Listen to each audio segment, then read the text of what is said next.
I think the great thing about the draft is you don't know how it's going to go. You really have no idea how it's going to all play out. I think the fact that there are a lot of teams that seem to have a needed quarterback could cause there to be more trades in the first round, second round. But you just really just never know. We think there's going to be a good player there at 13. When you say impactful, players have various levels of impact. So I think we'll get a quality player that should be here for a long time. And our philosophy, in going back to what we talked about the last couple of years, we're not drafting to get ready for the first game of the season. We're drafting for the future of the franchise. And we also don't view the draft as a finish line. We're not going to get done with the draft and say, hey, we're all good. I thought our pro scouts did a great job last year finding players after the draft.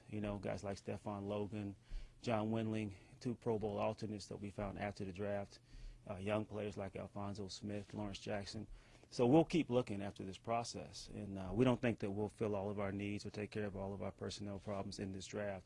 It'll be an ongoing process this year, going into next year, and years following that. So it's a long-term process for us. Well, I think it's great. It's great for our franchise. I think it's great for our players. Having played in some of those games, I know how exciting it is when your whole family can see you play and people who you went to grade school with and all that kind of stuff can see you play. The entire league watches that game. It's a showcase for us as a football team. We can show our brand of football to the rest of the NFL. So I'm excited about that. It's a great opportunity for us to show off what the Lions are. The goal for this team is to win our division. That's what our goal is. And I think we showed last year we can match up and beat the teams in our division. And so that's what our goal is going into 2011. Some calculated risk made sense.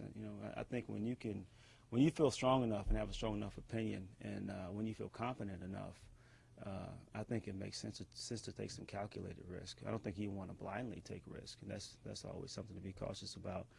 But for example, Jahvid Best. We really like Jahvid Best as a player. He was available late. We didn't want to lose a pick to get him. We had discussed that scenario prior to. And we contacted some teams, and we were looking for a team that was willing to flip with us in the 4th round and not give up the 4th round pick. Several teams that we talked to want us to give up a 4th round pick. We didn't want to do that, and we finally were able to find a team we could agree to make a trade with.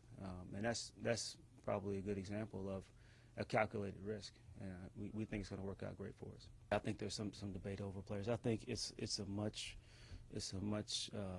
more important debate at 2.